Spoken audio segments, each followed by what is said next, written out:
So, topic was and is related to the Bhagavad Mahatmya, and I guess just out of interest, how many people have started reading the Bhagavatam? Because I don't know the group. So, some of you. Okay. So, the Bhagavatam is an amazing book because many of you may have already heard that it's basically non-different to Krishna, right? And in the Padma Purana, I believe it's mentioned that each limb of Krishna is associated to each canto of the Srimad Bhagavatam. So like cantos 1 and 2 are his feet, cantos 3 and 4 is thighs, and so on and so forth until you get to the head. And so we understand that the Srimad Bhagavatam is non-different to Krishna. But what's so glorious about the Srimad Bhagavatam, the scriptures also describe that and mention that. When we start off, we see that Shukadev Goswami, who many of you may know the pastimes of, he was in the womb of his mother for 12, sometimes it's described as 12, sometimes 16 years. He didn't want to get out. He didn't want to get out because there's a backstory which I won't go into, but he was already liberated in the womb. He had already heard transcendental knowledge, and he understood that if he got out, then he'd be attacked by Maya, he'd be attacked by the material world, and all the material desires and everything would come and contaminate him. And so he was like, I'm just going to stay in the womb where I'm safe, where I'm protected, and then nothing can affect me, nothing can get to me. He was completely liberated from the womb. And his father Vyasadeva basically invited Krishna home. He went to Dwarka and said, look, this is a situation, Shukdev is not coming out of the womb, but like his mother is just constantly bearing him in the womb when he should already be out 15 years ago. Come and guide him. He's not listening to me. He's not hearing me say that you won't be affected by Maya if you come out. And so Vyasadeva invites Krishna home. Krishna comes and tells the child in the womb to go, look, don't worry, I promise that when you come out of the womb, you won't be attacked by Maya. And so that's what he does. Shukdev decides, okay, I've heard it from a source who isn't attached to anything. So he decides to come out of the womb. And as soon as he comes out, he walks away. He walks away from his father, his Vyasadeva. He walks away from his home, from his heritage. And the amazing thing here, if you see, I'm just trying to put this on. That's wrong one. The amazing thing here, if you see, this is Shukadev Goswami. He literally came out of the womb and walked away. No clothes, nothing. And then here you see all these ladies who are just happily, without care in the world, just bathing in the river, not caring that a man is walking past them. But then just behind, you see in the far distance, this is Vyasadeva, the father, who's coming, chasing behind Shukadev Goswami. Come home, come home. But here you see the women, they're running, they're rushing to get their clothes on.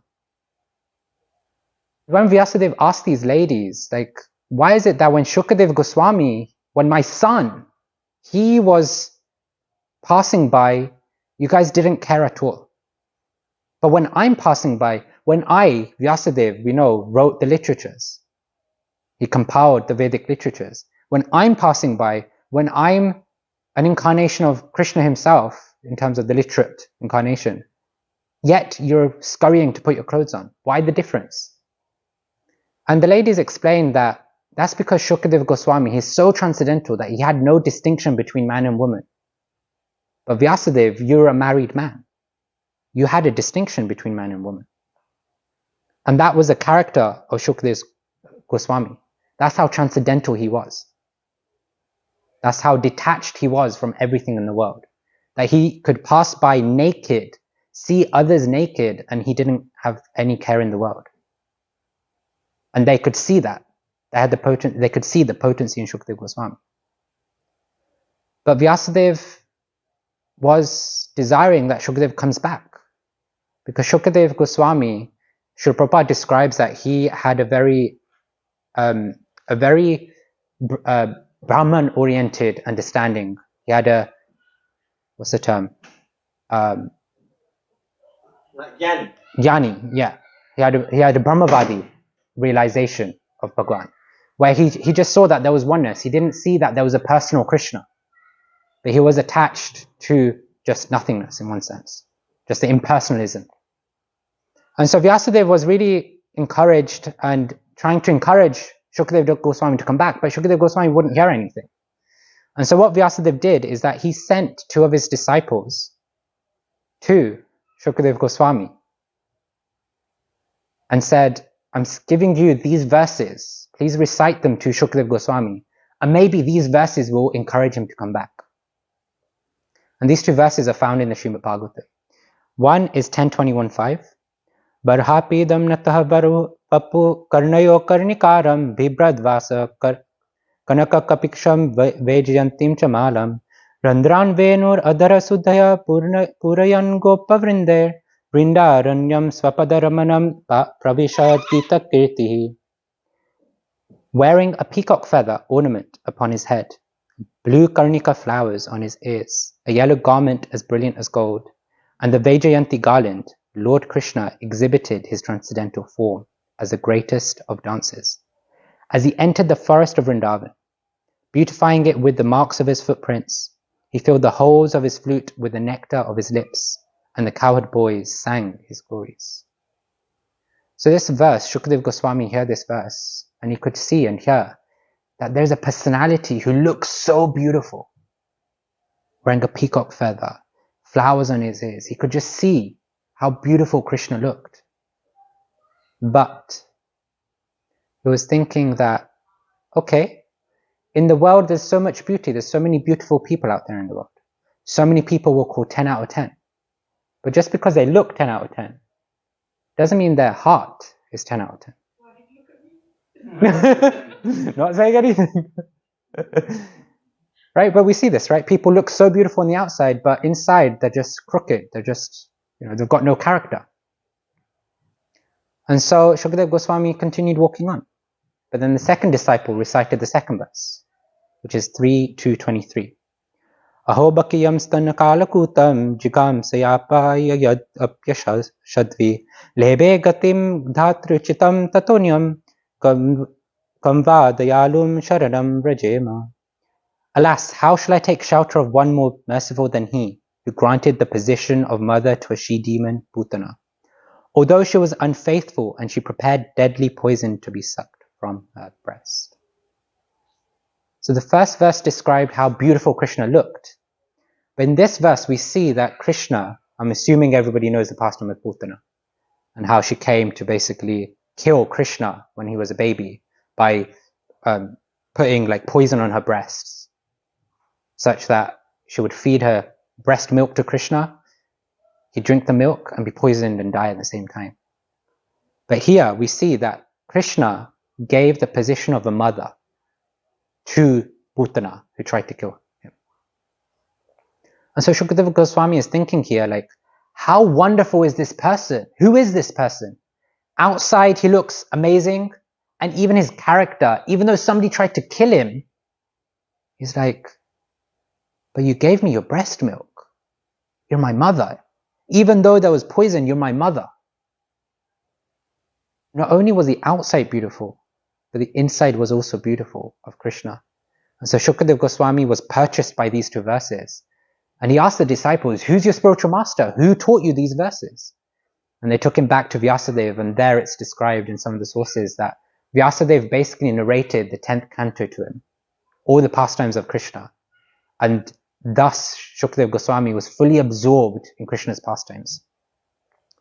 And we see the attraction of Shukadeva Goswami. And then, as we know, later on, the Srimad Bhagavatam gets recited by Shukadeva Goswami to Parikshit Maharaj.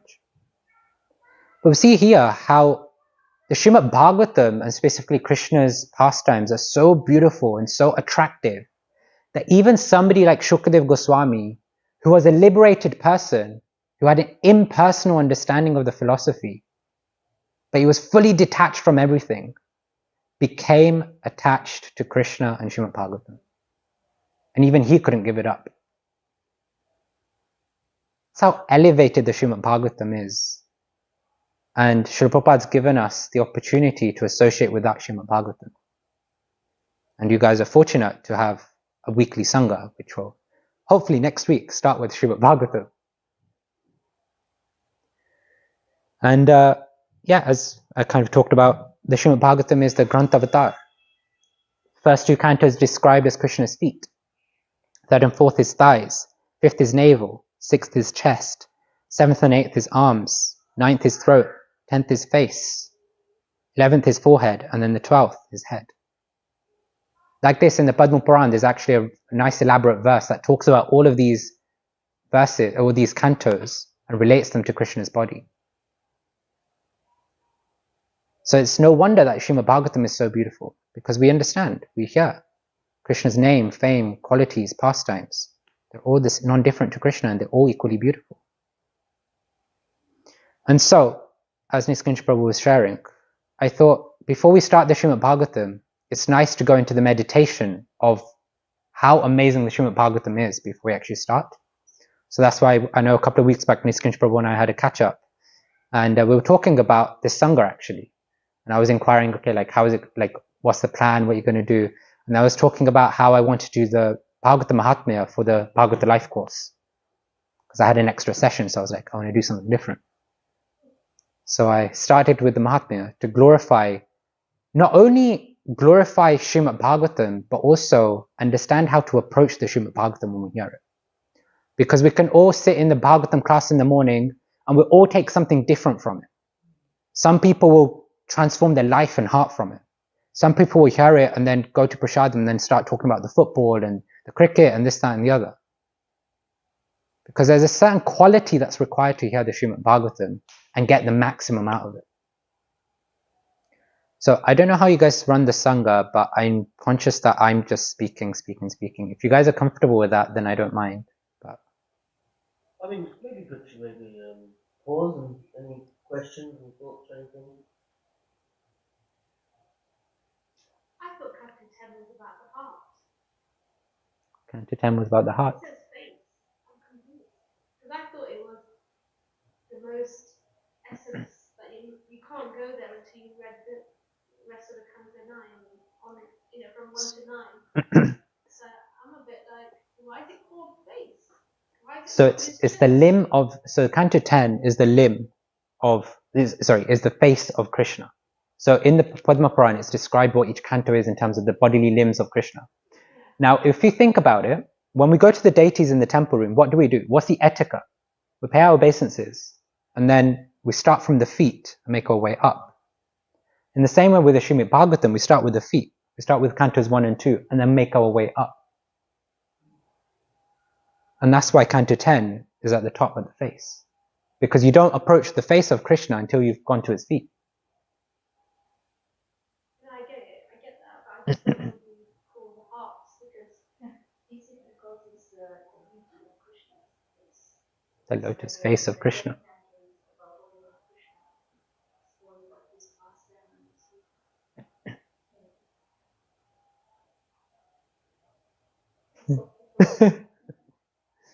Anyone else?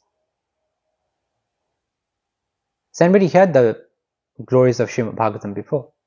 I have, but it's when Daily Prabhu used to do the Sangat, and I joined kind of, I think it had the 7 or 9, so I heard it towards the end, but I'm very curious about hearing about it myself. Okay. I've missed quite a bit of pre-classes, but that's because I've had Mahabharata through BS, Dr. Dasha, so have I missed anything? Of this?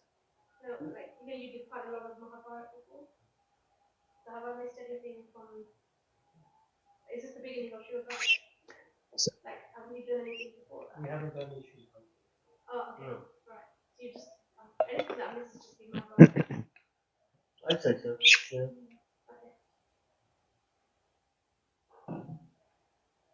Okay. There's overlap between them as well. Yeah, even when we get into first canto, there will be overlaps with the Mahabharata because a lot of the key aspects of Canto 1 are actually like in the Mahabharata as well. Chapter 7 like to 50. Bhishmadev and Vidura and going to Maitreya Muni and Yudhishthir's coronation and things like that. So yeah. I had a question. I don't know if now is the right time to bring it up. I just asked. So, as you read Srimad Bhagavatam, there's certain chapters which, when you get to the end of it, it says very clearly, anyone who reads this chapter will get love for Krishna. Anyone who reads this chapter will go back to spiritual world. Very direct statements, which you can't tell in any other way. On the one hand, that has to be true, because that's what it says. Then on the other hand, there's a process that we have to follow to eventually go back to God then, and sometimes it can seem very daunting.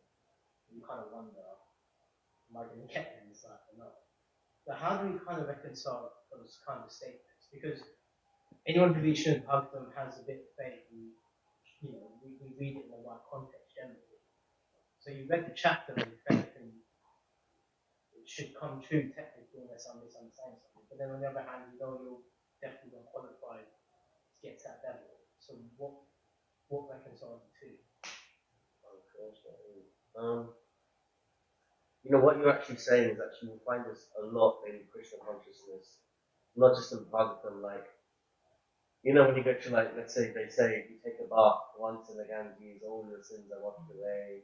If one takes Janamrita, then they are, liberated. Just one drop of Janamrita, and all this. There's a various quotes, right? And it's like, okay, I've probably taken Janamrita so many days, like, every day for years running, like, I do not feel like that Krishna consciousness yet, it's like, what's going on here? Now, I think the key thing is actually taking the essence of the sayings. Like, for example, when you say read this chapter, what does it mean to read?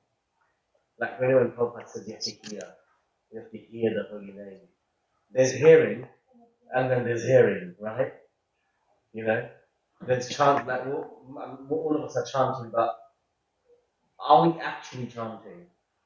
It's about the concentrated essence of the activity that you're doing, like that verb of reading, doing, chanting has to be done in its purest form to get the full benefit of it. So if you can do it with that level, then yeah, you can get liberated. Reading, there's a lot of conditionings there, there's contaminations there, the modes. Oh wow. I mean, I wasn't going to say much else. I was kind of like, I really was going to let Bhaja Govindam kind of like carry the session, so. There we go. Oh yeah, Jai, the sadhus. Yeah. Srinath Prabhu will be a regular visitor because he regularly comes to grace us with his presence. Bhagavat Mahatma. So it's about glorifying the Bhagavatam. Yeah. So so just saying to Nimesh Prabhu that I think it's about, when you look at the word read and this and that, it's like the essence of what it means to read, as opposed to just read. A lot of us are reading, but it's in a contaminated state. Just like, when you chant, we're chanting in, most of us are well, I say most of us, myself anyway, at least chanting in Nam Aparad stage, right? Holy name with offenses, because it takes time, Then after Nam Aparad, there's Namabhyas, where you're starting to get like into the kind of some level of like regularity and fixed focus on the holy names, but not fully pure yet. Then you got Sudanam, which is pure. Same thing can be applied to our reading. Then we get the full effect of it to the letter. Does that make sense? Yeah? Maybe, Bhaja, did you want to? I was going to say that to some degree, the Bhagavatam Mahatmya addresses that point as well. Because it's all about, like I was saying earlier, we can all attend the same class, but get different levels of transformation out of it. So what's that level of transformation that can happen from just one sip of the Trinamrita? There's multiple things. One is the faith, but okay, it's small faith that we have. We drink it and it's like, is this really going to work? Just by drinking something, is it really going to work? But then you see the pure devotees, they will just have one sip. Like, which river is in Bangladesh? The Chaitanya Mahaprabhu's, the loved one. Sorry, Chaitanya Mahaprabhu? That, I think it was Narottama Das Thakur that then dips in it. Oh, yeah, Padma River. Padma River. Yeah. It's like you go once into Padma River and, wow, somebody would. Yeah. Yeah. So he just bathes once in there, and all of the love for Krishna manifests in his own persona. So it's like, yeah, we have faith, but how much faith do we actually have? Because let's be honest, we still are attached to so many different things in the world. So we can't have 100% faith. So, Yeah, it is a gradual process. You know? how do we maximize that? That's what the Mahatma is about. Because we could all just go through the Srimad Bhagavatam, page by page, even the Sangha alone. But then are we all getting the maximum benefit of it? And that's what the Mahatma is, not just the Bhagavad Mahatma, but even when you look at the Gita Mahatma or something like that, it helps you understand the foundation of how to approach the text. So then you can get the maximum benefit out of the text. To some degree, you have to be a little bit attached, don't you? To like, because we live in the material world. So we have to be a bit attached, but shouldn't the desire reduce? Desire for? The same like, sort of detached, but you can't be at that level because you live in a material platform. So I'm just thinking like, That's why it's a process. So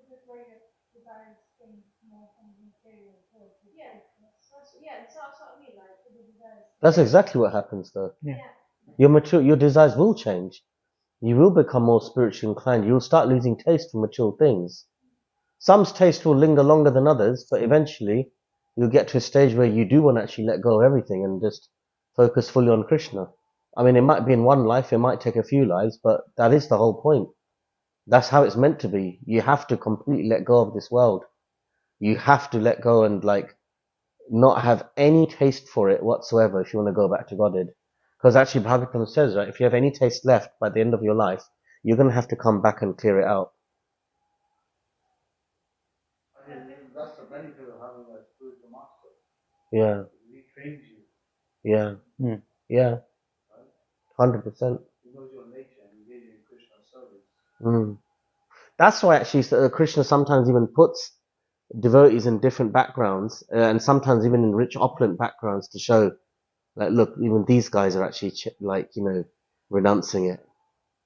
And they've got everything. Because sometimes people might say, "Oh, you're only renouncing the world because the world has gone rubbish for you, and your life has not been so good and all that stuff." But actually, Krishna even has shown there are devotees who at the top of the game in the world, and like the Goswamis and everything, and then they've given it up because you got so much of a higher taste that even nothing in this world is going to keep you here.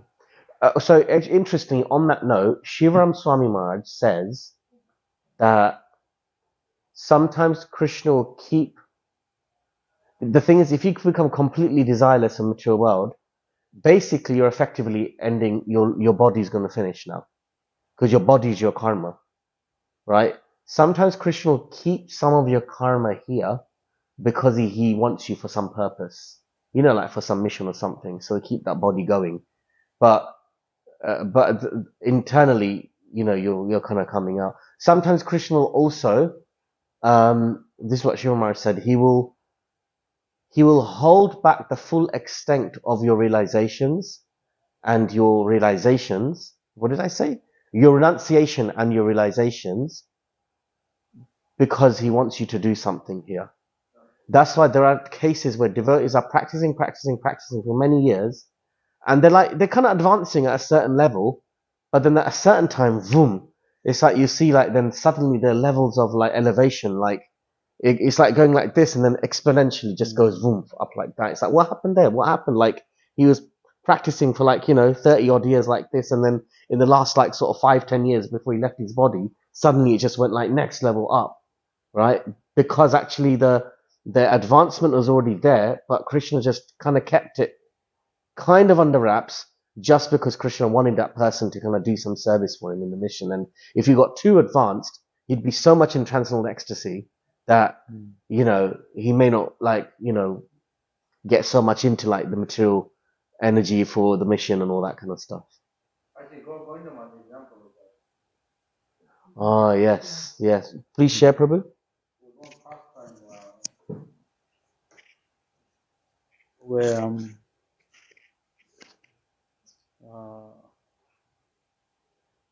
Govinda Maharaj went to the Bhav stage, right? And they used to have to keep him in a hut. One Prabhupada disciple, he wanted to serve Govinda Maharaj. And they used to keep the hut locked. They used to make sure he's properly situated and keep the hut locked. So this Prabhupada disciple, he peeped in and he saw one lady there. He told the other devotees and they opened up the lock and everything. And they found no lady, just Govinda Maharaj. So the Prabhupada disciple realized Govinda Maharaj showed his swarup to that Prabhupada disciple, who he was as a gopi. Interesting. Yeah. And same thing with Vishnu Shankar Thakur, same thing happened. There was in Radhakund or Shamakund, and some thieves came, writing or something, and some thieves came to attack him. He manifested his swarup as a gopi, as a small girl. And the thieves were like amazed, who are you?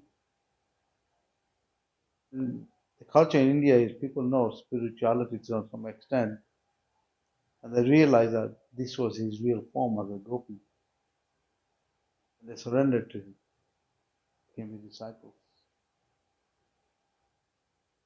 Mm. Yeah. Sorry, Bhaja, do you want to carry on?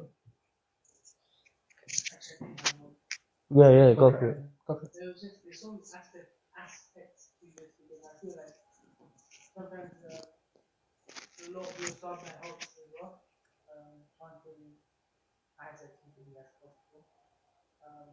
And you need to know more about the computer and how to do the works. And I find that when I'm trying to get something great, my absorption or focus is not being good. I know you're saying that there's so much glorification in everything, but the absorption, so much of it is like the personal content that we have, the focus, the shared focus,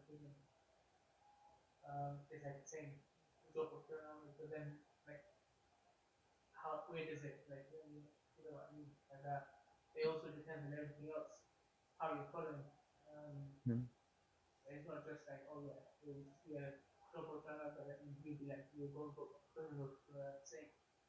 There's so much aspects in between. And it reminds me of Jagai Mother is also it's a bit different. So they went from straight back to obviously they had their social yeah. It's Krishna's discretion as well. Sometimes Krishna can just like take it overnight and just take someone. It really is up to him. You know, it's not that it's based on some mechanistic theory. It's more about we doing this sadhana to attract his mercy. And we have to just leave it up to him when he wants to kind of, you know, uncover our layers and this and that. It's a process, but it's not a mechanized process. You know, it's more of a process by which we attract his mercy and then, yeah, let him do what he needs to do with us. So it's not that if you feel you've been talking well and you're not getting absorbed, it's not because you're not doing it properly, right? Yeah, As look, long as you're endeavoring. yeah, we should endeavor. That's true. We should do our best. We should, like Prabhupada says in the Bhagavatam, that the key quality is earnest sincerity. So we should just be sincerely doing our best day in, day out. But yeah, ultimately from that point onwards though, when a realization will come at what stage, it's yeah, exactly. It's, you have to just leave it in Krishna's hands and have faith. And generally we see in most devotees' lives that no matter what they're going through, Krishna's giving them enough to keep them going.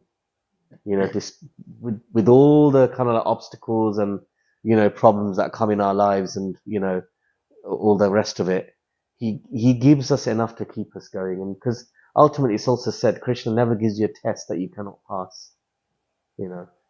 Yeah, I think it's everyone can do this and their relationship with Krishna. Yeah. You see that with Narada Muni as well in Canto 1. This past life where his mother passes away and then he's basically gone to meditate on Krishna, Krishna appears in his heart, but then immediately disappears as soon as Narada Muni is basically recognizes that it's the Lord. And then Krishna himself has to come and say, like, I gave you darshan once, you won't get it again, because I want you to perfect your life now. Because you've just had darshan of Krishna, now just perfect your life so that you know what the goal is, you know who the goal is. Just chase after him and put everything else behind. I said, meaning behind that story. In the Bible, there were 3 levels of Uttama-adhikari. As I said, Narada Muni had this attraction for nature. Ooh. Nature. Oh yeah, I've heard this So one. that's why when you do Krishna hears the voice, he manifested in shortly, but then he disappeared. He said, you won't see me in this lifetime, the next lifetime. So you had the attraction for nature. Maharaj Pariksit, he was more into just hearing Bhagavatam and Sukadeva Goswami.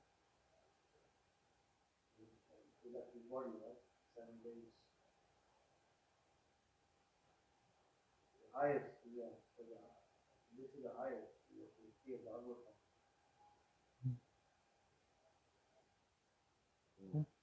The attraction of nature will take a long time. And that leads to the first part of the Bhagavad Mahatmya, actually, very nicely. Segue. Because the first, so in the Bhagavad Mahatmya, so it's from the Padma Purana, it's from a specific book from the Padma Purana.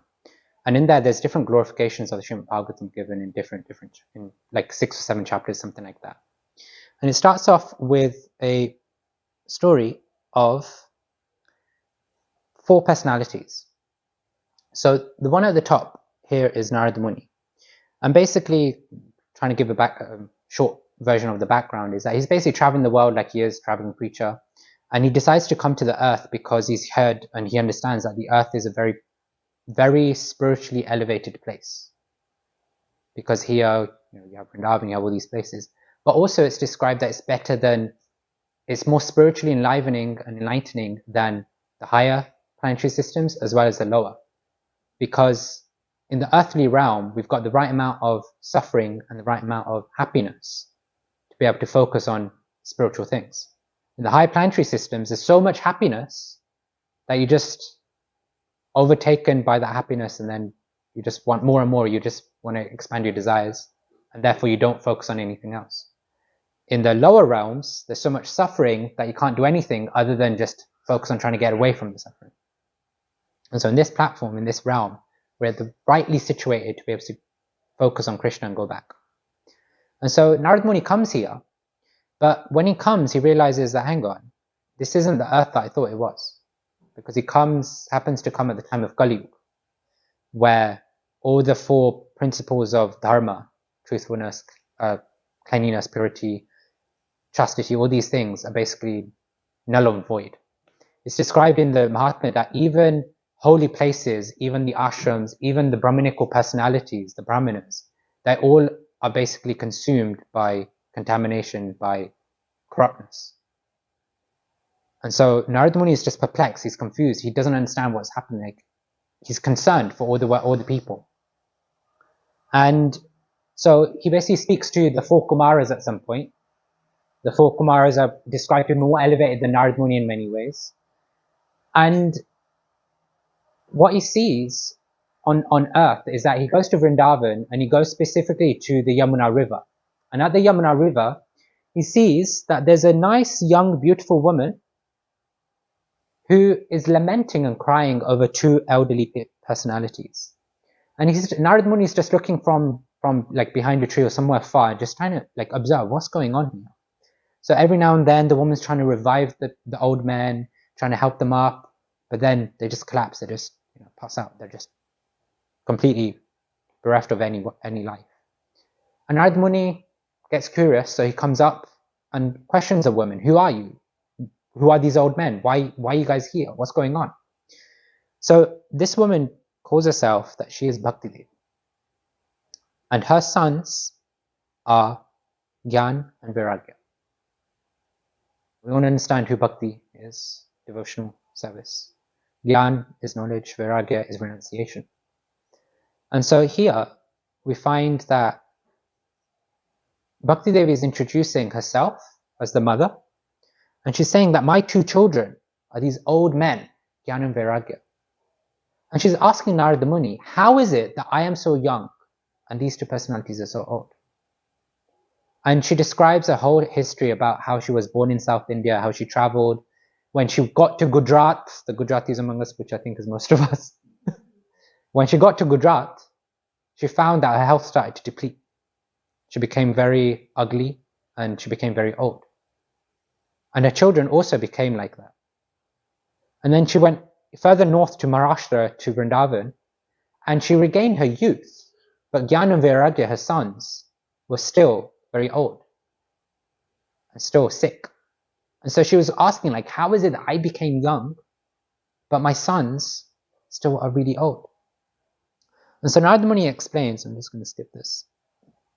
Actually, I might as well talk about it. So here we see that Bhakti Devi is the mother, and the children of the mother is Gyan Vairagya.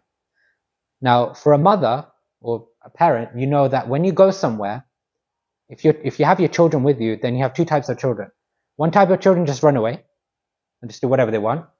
But then when they get so scared or when they go so far, then they just want to come chasing after the mother again. And so wherever Bhakti Devi goes, we see that Gyan Vairagya will always follow. And so the renunciation that we were talking about, there's really three types of renunciation. One that Niskinch Prabhu was talking about, we're just so frustrated. We're just frustrated from everything in the material world, so we just want to run away. We just want to renounce ourselves from everything. But the second type that's described is that it comes because we're aspiring for bhakti. So we renounce things because we want to attach ourselves to the process of bhakti. It's not that we're detached, it's that we want to be attached to Krishna. But the highest type of detachment is one that comes from bhakti itself. Because we're so absorbed in Krishna that other things just slip away. And that, I guess, kind of goes very well to actually, what's Maharaj's name? Gogam the Maharaj's sort of thing. It's like, he was so absorbed in his spiritual life, he was so absorbed in Krishna, that he just, naturally, everything was, he didn't care for anything in the world. It's not that he was endeavoring for Krishna and therefore he was like, oh, I'm really attached to football, therefore I'm going to give up football in order to attach to Krishna. He was just so absorbed in Krishna that football didn't matter to him. And that, if I just go back, comes from a verse in the Bhagavatam. By rendering devotional service unto the personality of Godhead, Shri Krishna, one immediately acquires causeless knowledge and detachment from the world. I would recommend we learn this verse. This is one of the most important verses in the Bhagavatam. One of the key verses we actually originally or initially taught when we learn about the Bhagavatam.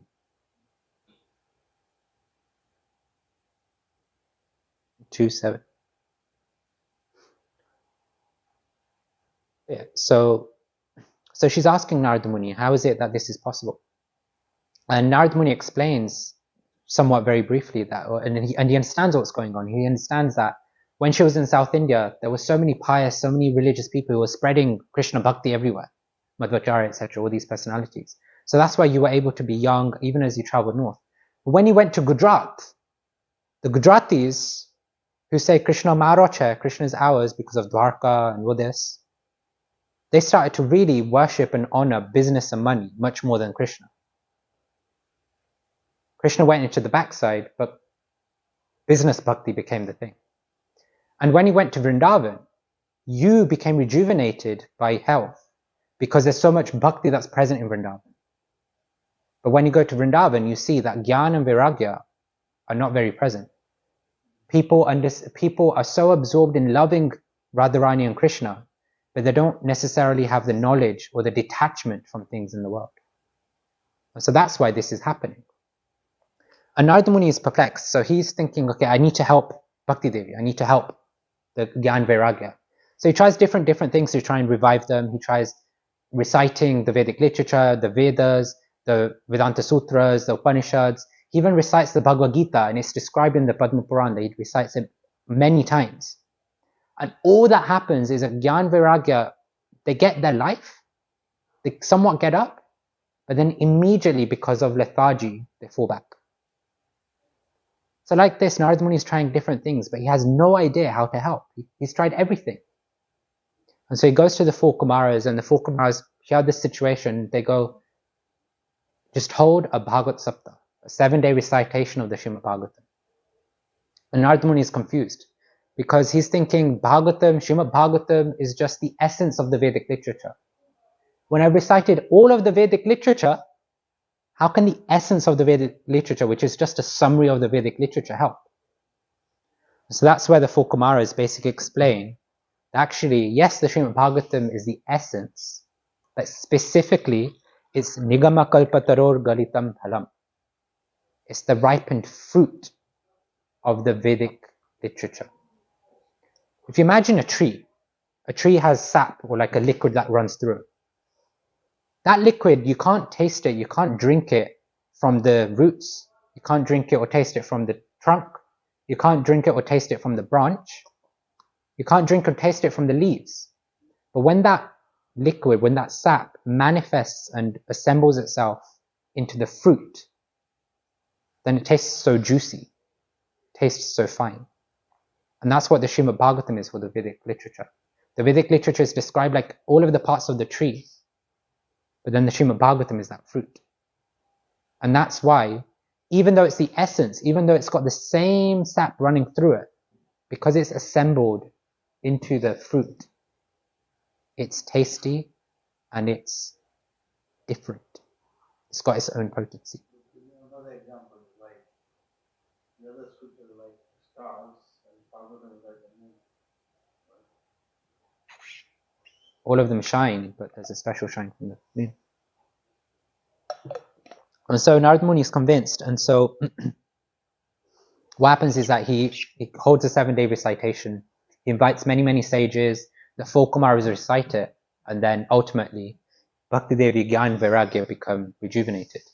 And this whole pastime is described in the Mahatmya to basically explain how, and this is from one of the verses, Bhakti yields the nectar of divine love only when one chants the spiritual sound of Srimad Bhagavatam. And at that time, such love is accompanied by perfect Jnana and Vairagya, which as a result would dance in every heart and every home. Our bhakti is only really nourished when Srimad Bhagavatam is recited. Because Narada Muni tried to recite the different Vedic literatures. He tried to recite the Bhagavad Gita also, which we all learn as one of the first literatures in Krishna consciousness. But that only sets the foundation for the love of Krishna, which manifests in the Srimad Bhagavatam. So really and truly, if we want to be nourished in our bhakti, Srimad Bhagavatam is key. So that's what this pastime was trying to explain that. And even when we go to the 5 key devotional practices that Rupa Goswami describes in Nectar of Bhakti Rasamrita Sindhu, which is summarized in Nectar of Devotion, Sadhu Sanga, Nam Kirtan Bhagavata Shravan, Mathura Vashi Murtara Shadaya Sevan. So there's 5 things. So there's Sadhu Sanga, there's chanting the holy names, there's reciting or hearing the Srimad Bhagavatam, there's staying in Mathura, or visiting a holy place, and then there's worshipping the deities. The third one is Bhagavata Shravan, hearing the Srimad Bhagavatam. It's one of the key 5 spiritual devotional activities that we can do. So Narada Muni is convinced. Narada Muni has heard this pastime. He's seen face to face how a recitation of the Srimad Bhagavatam nourishes Bhakti Devi, Gyan and Vairagya when no other literature can. And so he asks the 4 Kumaras, tell me more. Give me more examples of the glories of the Srimad Bhagavatam. Are there any personalities in history who have been transformed by the Srimad Bhagavatam? Because Bhakti Devi was already a devotee. Jnana and Vairagya are children of the devotee. Therefore, you can argue that it's natural, it's normal that once they hear Krishna's glories, they become attracted and they become nourished. Is there anyone who is completely from the opposite end of the scale that gets transformed? And so here, the 4 Kumaras basically talk about the pastime of Gokarna and Dundukari. And it's basically, and I will go through it. We finish at 9, right? Generally we go to 8:30, but we can go maybe another 10 minutes. Okay with him? 9? Yeah? Okay.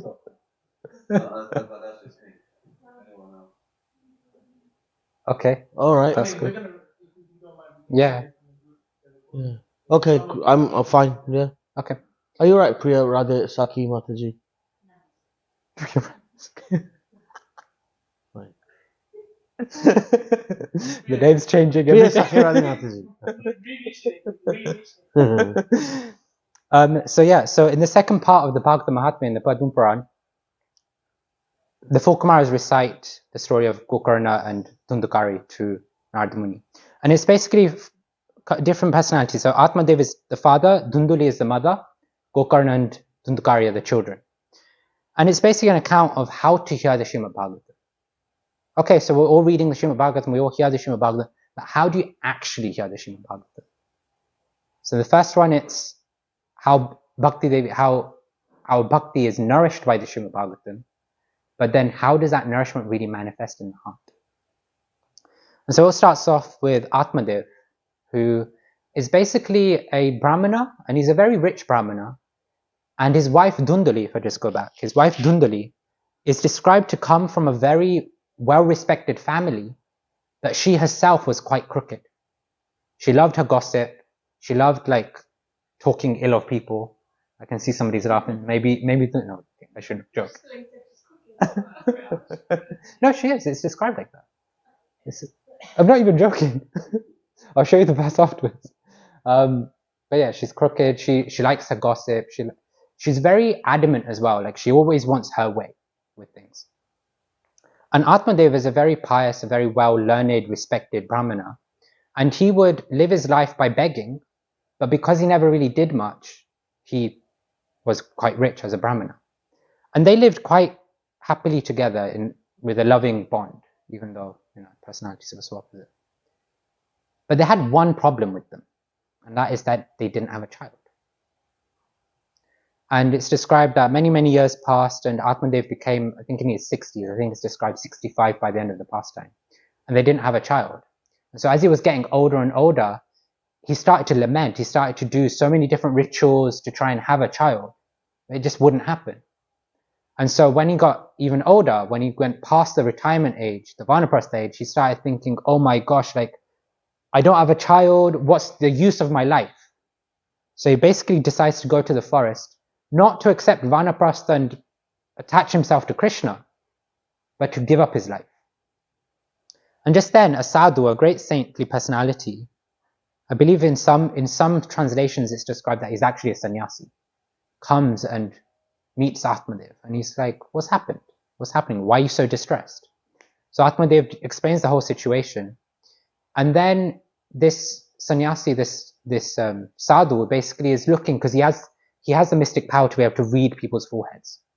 So he basically reads Atmadev's foreheads, and he's like, you should just give up the desire to have a child, because forget this life. You're not meant to have a child for the next 6 or 7 lifetimes anyway. So just give up the desire, accept the renounced order, give up family life. There's no use trying to endeavor for happiness in family life. Just give it up, because you're not going to get it anyway.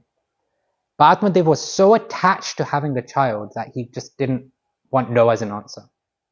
So what the sadhu does and did, and we see in our life also the saintly personalities, and we see throughout the Srimad Bhagavatam, when a personality can't accept the highest standard of Krishna consciousness, they give Krishna consciousness in a way that the other person will be able to accept it.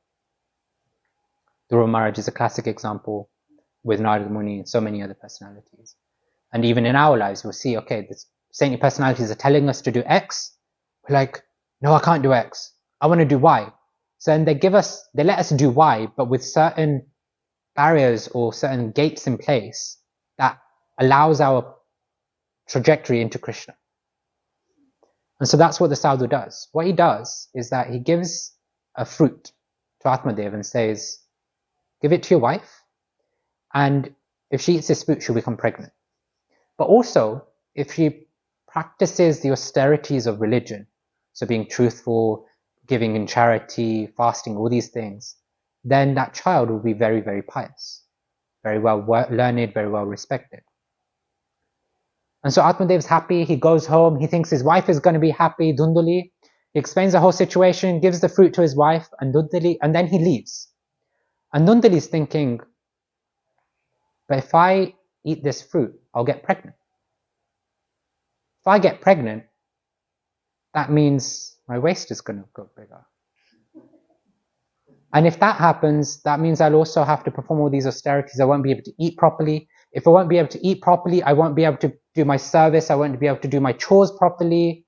I won't be able to serve you properly, as in my husband properly. And what if there's complications?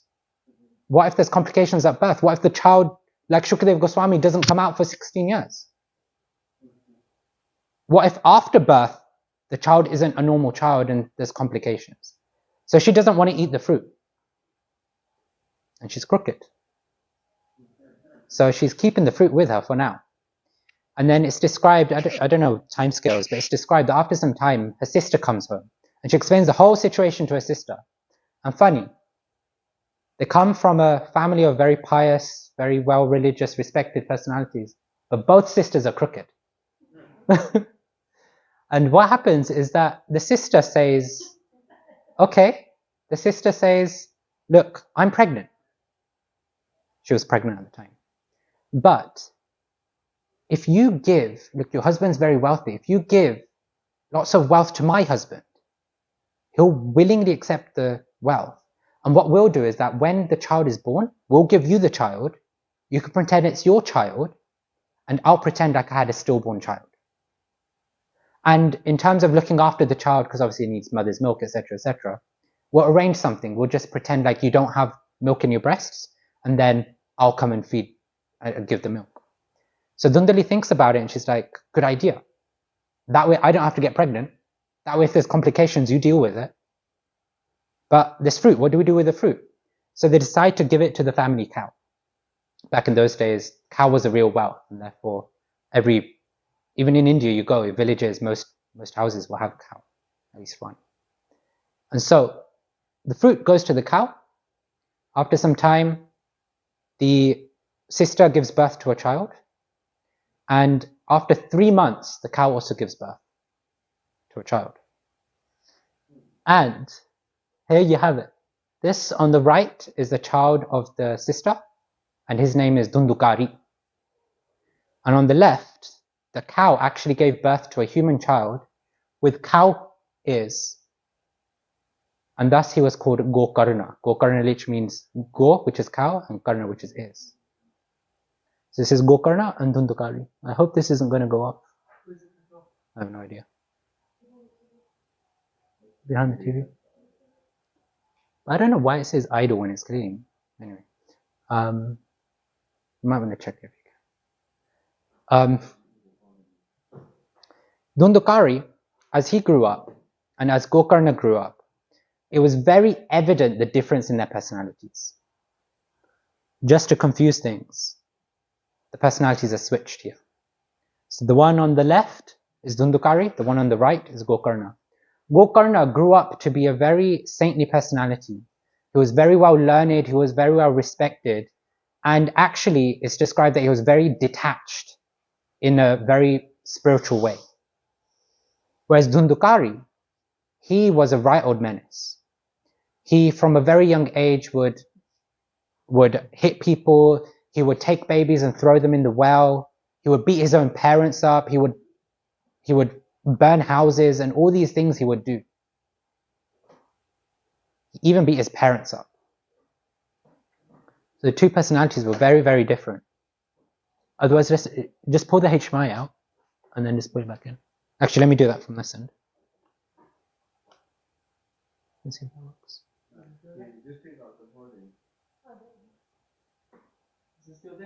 Yeah. It's fine, it might not go off, to be fair.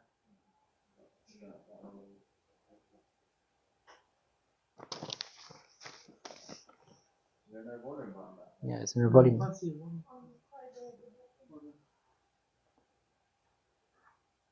Okay, I'll continue. No. It might be at the top, no?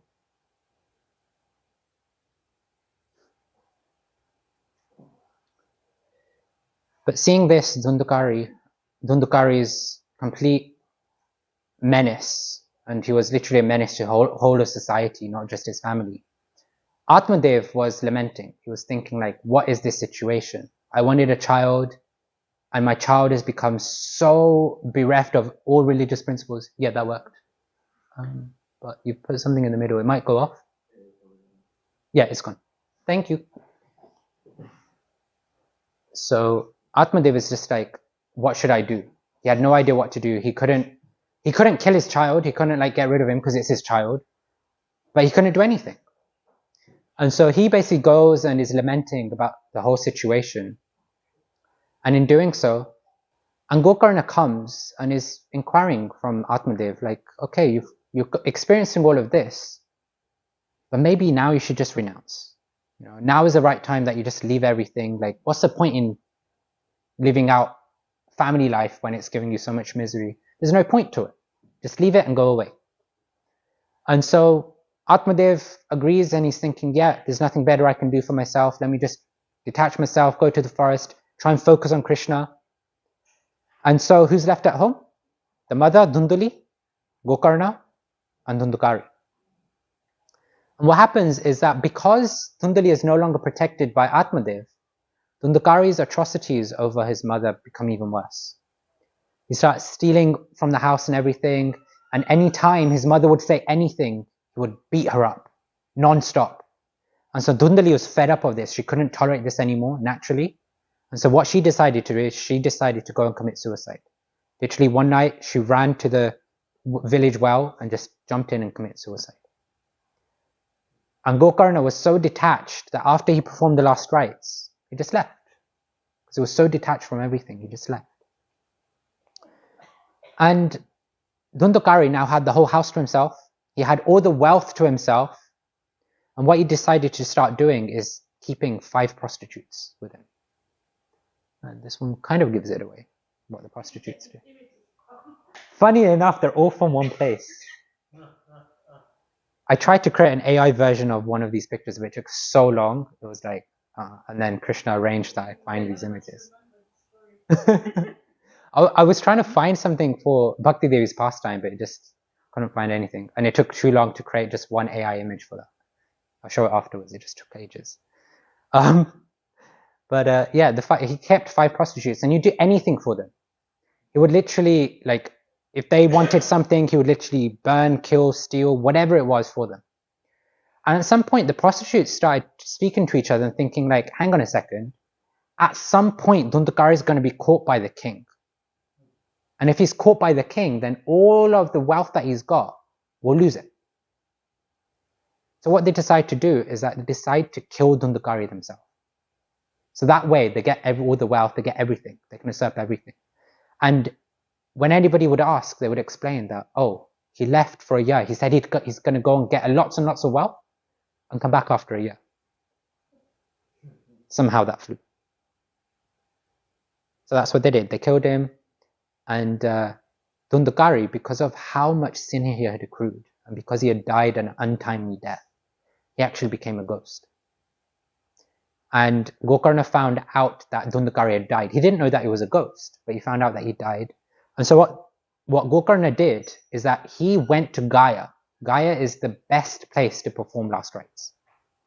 So he went to Gaya to perform the last rites for Dhundukari, hoping that obviously everything would be perfect, everything would be fine, and he'd be liberated. And then at some point, Gokarna decides to return back to the village and stay in the house that they had once lived in. He did it quite secretly because he didn't want people to know that Gokarna had come back. But when he came back, what happened is that he kept getting different visual effects, or different like images come up in front of him. Different, like a goat would come up, a sheep would come up, all different animals would come up in front of him. And Gokarna, because he was so elevated in his spiritual understanding, he understood that there must be somebody here that's trying to grab my attention. So he asks, reveal yourself. Who are you? Why are you here? What happened to you? And so Dhundukari, who is now a ghost, he weeps, he cries, and then he tells Gokarna that, look, I'm your brother. And he explains exactly what happened, how after his mother passed away, after you left, I was keeping these prostitutes. The prostitutes killed me in an untimely way, in an inappropriate way. But because I've accrued so much sin, I achieved this ghost body. And Gokarna is explaining, but I performed last rites in Gaia for you. How did that not work? How is it that you were still a ghost? You should have been liberated. And Dundukari, because he has zero, absolutely zero religious knowledge, is like, I don't know, I was hoping you'd tell me. And so Gokarna spends his night thinking, contemplating, okay, what is it? How is it that I can help Dundukari? He couldn't come up with anything. He asked different brahmanas, he asked different sages. Nobody could explain anything or say anything different to what he already knew. But in the end, they gathered around and decided that, you know what? You have so much spiritual credit, Gokarna. If you pray to the sun god, Suryadev, and then accept whatever he says, Suryadev will be able to guide you appropriately. So Gokarna, it's described by the power of his austerity, by the power of his spiritual potency. He meditated and he focused on Suryadev, and Suryadev himself guided Gokarna to perform Bhagavad Sapta. And so what happens is that Gokarna decides to recite. So many different sages, personalities assemble here. And then you see at the top, there's Dundukari. Dundukari in a ghost. Because he's in a ghost body, he can't really sit anywhere. So this is a really bad image. Whoever created this for some reason decided to put a bamboo shoot. It's a bamboo stick. Yeah, but for some reason it's coming out instead of, being a tree. But anyway, but for whatever reason they decided to do this, right? But the special thing about this bamboo stick is that it has 7 knots. So you see here, there's like different knots. And what would happen is that for each of the days, the knot would break. 1 knot would break until 7 knots broke in total. And it's described that because Dundukari said that he was going to establish himself inside the bamboo stick, once the bamboo stick has fully broken, then everybody would know that Dundukari has been liberated. And so Gokarna is reciting for 7 days, and each day the stick would break. And what happens on the 7th day is really, really interesting, because Dundukari, everybody sees that he attains a spiritual body. He attains a body similar to Vishnu, the Vishnudutas, etc. And then the Vishnudutas themselves come to take Dundukari away. And whilst Dundukari is speaking to Gokarna and going like, thank you so much, you helped, like this clearly worked. Then the Vishnudutas come, and Gokarna is thinking, I'm really happy for you, Dundukari, but how is it that there's so many saintly personalities present here? All these sages, all these Vaishnavas are present here. I myself have been a pious personality from birth, and I'm the one that recited the Srimad Bhagavatam, the Bhagavad Puran, the Bhagavata Sapta. Yet the Vishnudutas only came for this Dundukari. What was so special in Dundukari that, hey Vishnudutas, you took him but none of us? Any ideas? I'm playing a bit of game.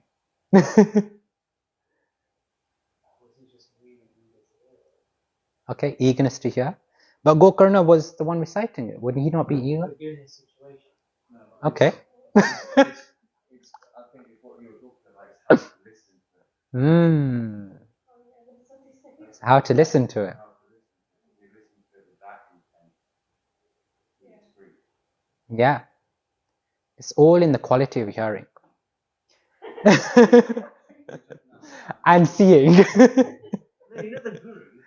I'm Gokarna. I'm like the student who's like, you know like in the class you get a student spaced out and like not like, I'm basically, I know you do deep stuff about, hearing stuff and these the guys. I'm looking at the this is like back in Quranic times, and he's got glasses on. It's like, what's going on there? How do you know they didn't have glasses then? How do you know they didn't have glasses then? No, they could have done, but It won't be like these. It'll probably be like bamboo shoots as well, right? yeah, but I was just saying, it's like, He was not hearing. no, you can test me. I'll tell you what you're talking about. That's because you know the pastime. Yeah, it did slightly distract me. I got caught up in that. So it goes to, sorry, Prabhu, what's your name? Ray. Okay, that's what Ray Prabhu was saying. It's all about the hearing, the quality of the hearing. The Vishnu Dutas explained that Dundukari was hearing with rapt attention. He was completely focused in hearing what was being said. But not only that, when he wasn't listening because the sapta wasn't going on, he was deeply contemplating on what was being said and trying to apply it and transform his life. There is the eagerness there because in his situation, he wanted to do whatever he could. It was because of the rapt attention that Dundukari got liberated.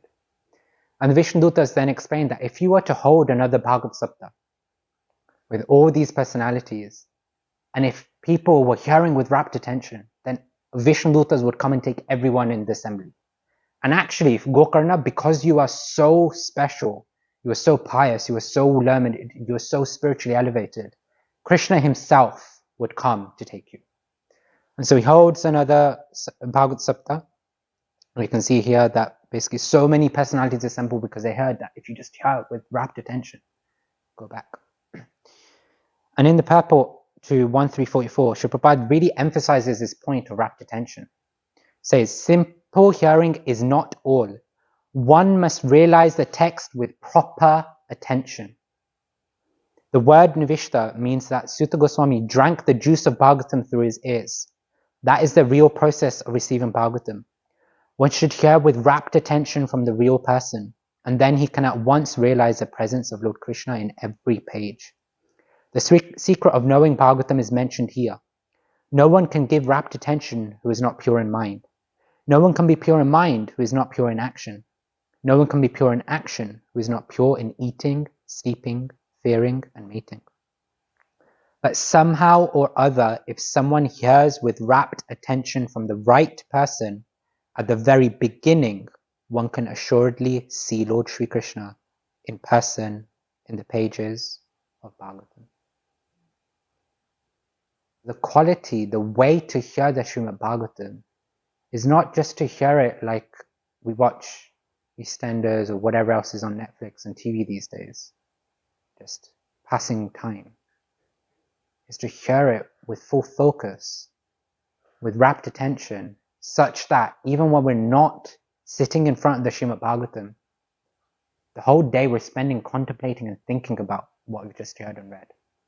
And a very nice personality that most of us will probably know here is, oh my gosh, what's his name? Head of Pujari, no? Ananta Gopal Prabhu. He is absolutely brilliant at this. Whenever you come in contact with him, if you have even a bit of a relationship with him, he'll speak to you for a bit, and they'll be like, hear this. He'll pull out a verse that he read in the morning, and he's meditating on throughout the whole day just on that one or two verses. And you can see, not only is he memorizing the verse that way, but his consciousness is absorbed in the Srimad Bhagavatam.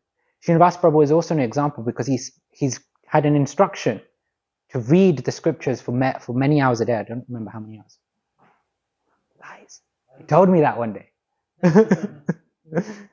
But he reads for many, many hours. And that's why you see, like when he's, like Srinivas Prabhu is one of the personalities that is, if the person who's meant to give class isn't here, then he's one of the personalities that usually just give class. Because he has no need to prep because everything's there. Because he's always absorbing himself.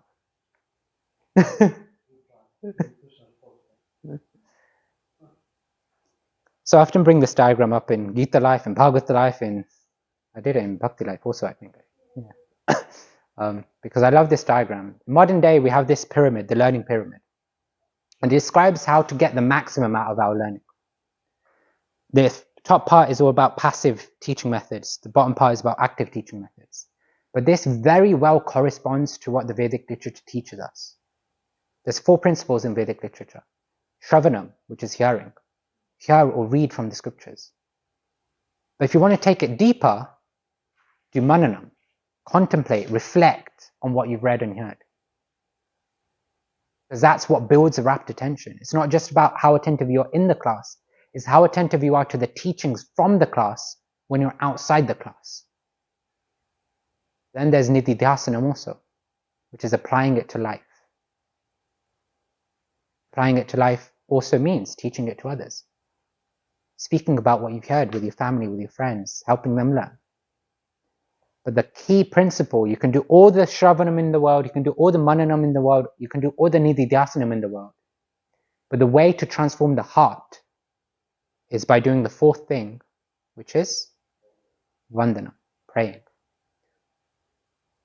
We may approach the Srimad Bhagavatam, the Bhagavad Gita, the Chaitanya Charitamrita, all these literatures with the mood that, oh, one needs to have good intellectual prowess to be able to approach these scriptures and understand them. Oh, Niskinchana Chaitanya Das, oh, Bhajagovindam Das, we're very learned people. He's a very learned scholar. Niskinchana Prabhu has also got a PGC, which is why he's a teacher in school. Therefore, he's very qualified to teach and learn the scriptures. Bhajagovindam Das also, whatever. But actually, the reality is that none of that matters when it comes to spiritual life. Because vandanam, praying, is the real essence. Because spiritual knowledge isn't learnt, isn't taken into the heart by the intellectual prowess that we've got. Is it?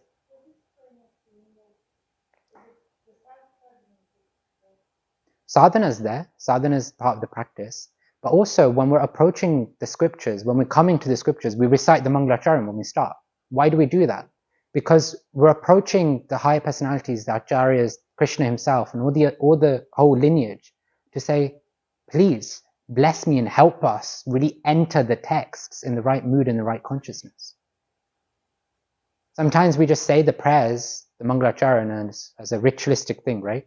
Like many of us, most of us, well, all of us have a Hindu background. We come from a ritualistic, many of us may come from a ritualistic background. Why do we do puja every day? Oh, because my Nana did it when they were kids, so we've learned how to do it. But in Krishna consciousness, we learn that there's a science behind everything.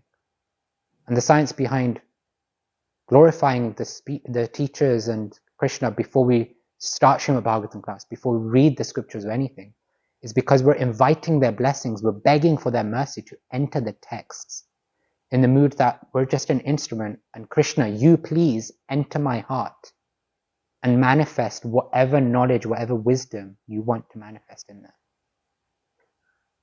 Because we can think, okay, Bhajagovindam is reading this and he's got this degree, that degree, and therefore he can understand the text better than I can. But the real qualification in spiritual life is how much surrender and mercy we're recipients of. And it doesn't matter how intellectual, it doesn't matter how many degrees you have, it doesn't matter if you're a doctor, it doesn't matter if you're a Cambridge grad, it doesn't matter whatever it is in the material world. On one side we have all these great personalities like Jiva Goswami, who's a very learned scholar, Rupa Goswami, very learned scholar. But then who's our Namacharya? Das Thakur. What was his qualification? He was just absorbed in the holy names. We have Bhaktisiddhanta Saraswati Thakur, very elevated, very scholarly personality, but who was his guru? And who was he? Was he literate? Was he amazing scholarly? He was just absorbed in Krishna. And thus even the most scholarly personality in our disciplic succession, well, one of the most scholarly, he took shelter of somebody who was materially illiterate, but spiritually very literate and wealthy. And so the qualification isn't to be a scholar, the qualification is to attract the mercy of Krishna. And so the Bhagavatam Mahatmya actually finishes with a very nice verse from Sanat Kumar. Shri Shukdev Goswami spoke the Bhagavatam while in ecstasy. Anyone who recites or hears the Bhagavatam is qualified to go to the spiritual world. After studying various scriptures, I, one of the four Kumaras, have revealed the secret to you, which is the essence of all scriptures. There is nothing superior to this Bhagavatam as spoken by Shukdev Goswami. For the attainment of transcendental bliss, you should always drink the Bhagavatam, which is composed of 12 cantos. Anyone who who hears the Bhagavatam from the lips of a pure devotee with faith and a pure heart, or recites it to the devotees, will attain the supreme goal. In the three worlds, there is nothing unattainable for such a person. And that's how the Mahatmya ends. And that brings us to 9 p.m. also.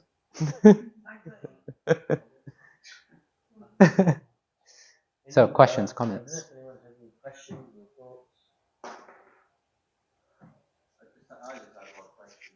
The story that we Bhakti Devi and Jana and Devaja and obviously Gokarna, there's Bhagavatam Sanga, right? 7 days. And it's funny enough that obviously Sukadev more. My Richard had 7 days until he left his body. So what's the importance, or what does the 7 mean? I don't. It Do you have? seems to be popping up everywhere. Yeah. Obviously, it must have been an arrangement that Maharaj had to leave in 7 days. That means it had to be. He had to hear that Bhagavatam. That could have been coincidence.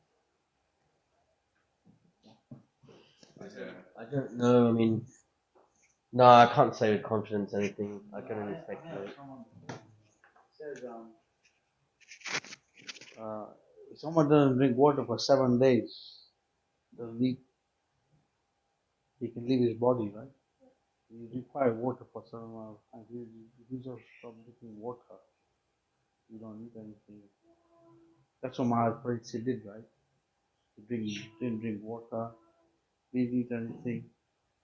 He's probably hearing Bhagavatam. Scientifically proven. If you don't drink water for 7 days, you can leave your body. There are some numerological patterns in the scriptures, which we find. Like, like the Bhagavad Gita is 18 verses. And you've got Kurukshetra War, which is 18 days. Mahabharata, 18 parts. You've got Mahabharata, which is 18 paras. 18. 18 Puranas. Huh? 18 Puranas. Is it? Oh yeah, 18 Puranas, right? Yeah. Yeah, because it's just like, because obviously the whole Narayana recited it in 7 days. Gokarna did it in 7 days. And my Richard was given 7 days to it. But the Bhagavatam was. We've got 7 days in the week, so maybe it's just saying that 7 days a week we should be absorbed in the Srimad Bhagavatam.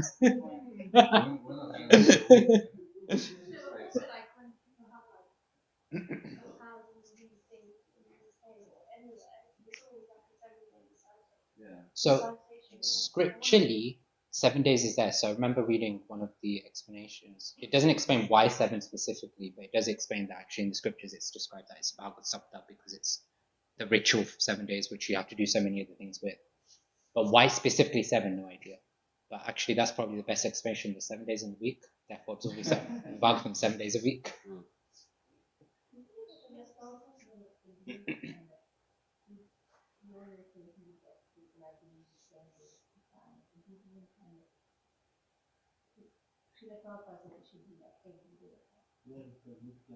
Nityam Bhagavata Seva. It should be every day. Like, the problem with the 7-day recitation nowadays is that people just hold it as a ritual just to earn money and then move on with life. But the whole point of the 7-day sapta is that you're fully absorbed. And if you're fully absorbed, I remember back in the day, like in the 80s, it was like a month of recitation. it's the general point of Nityam Bhagavad Seva because it's not about like nowadays people just want to do the recitation. Okay, I've done the recitation, great, done. But the whole point is that we want to be absorbed in the Srimad Bhagavatam, which happens when you do Nityam Bhagavad Seva, when you're eternally absorbed in the scriptures. So I'm sure these 7 days subjects don't even cover the whole Bhagavatam. Yeah, they need to bit. Yeah, that's what I'm saying. When this was the whole Bhagavatam, but obviously, I think obviously in that time period, the day must have been longer. Actually, there's a quote by Professor Ravi Kumar. He says, those who do the 7th day Bhagavatam recitation, they take money for it. Lord Nityananda was given so much wealth, but he won't give him Krishna consciousness. They give him so much wealth, but he won't give him Krishna consciousness. One who does 7-day recitation and takes money for it. Like the Pramachandras.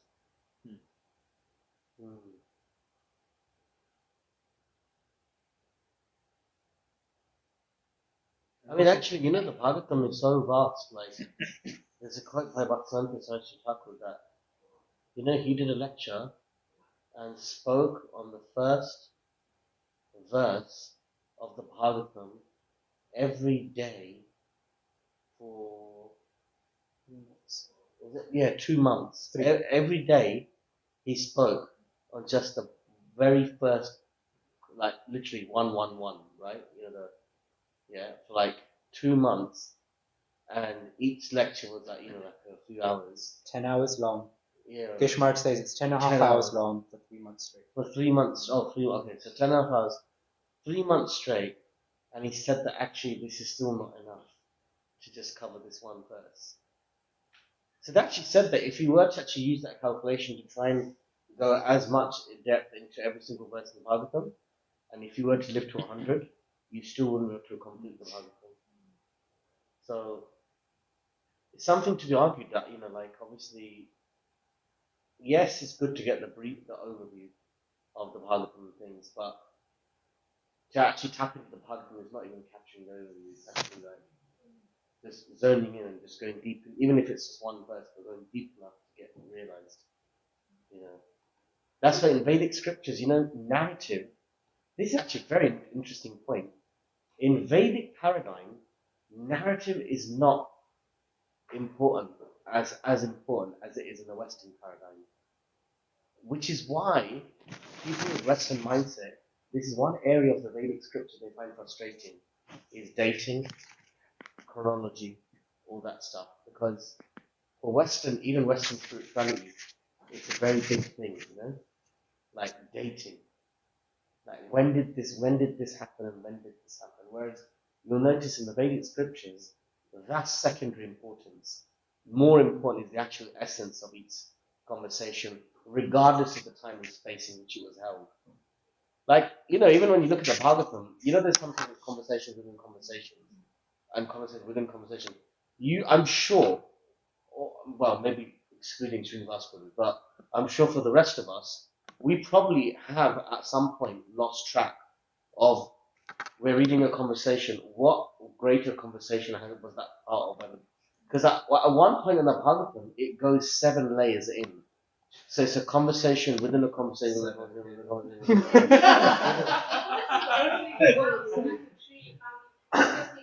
Yeah, there's literally, this is like an actual, they calculated it.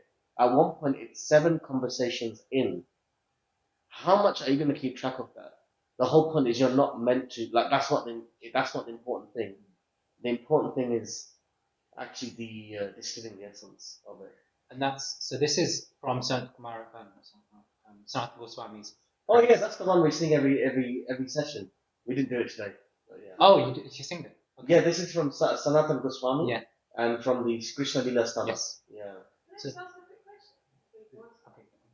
You know, you said probably that we shouldn't get paid if we do a 7-day reciting of the Bible or something like that. But isn't there some etiquette behind, like, you should give money?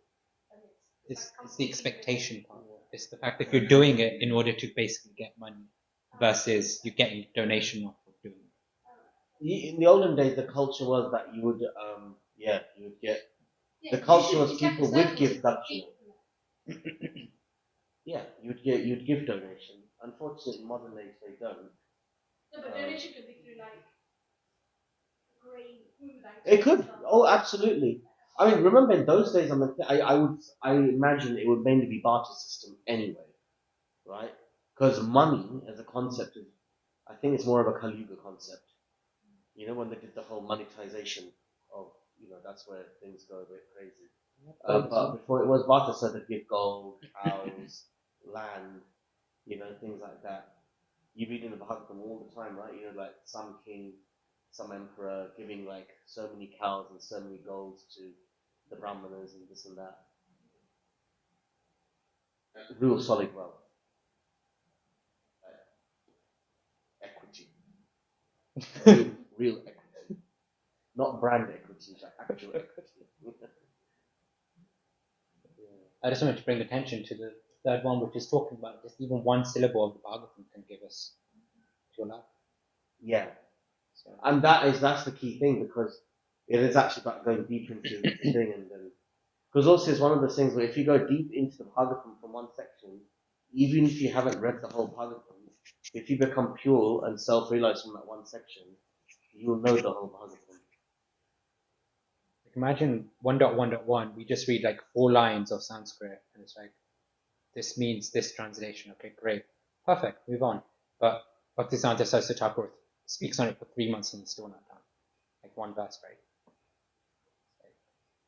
So from working with that example, you can understand the essence of Bhagavatam was chanting holy name.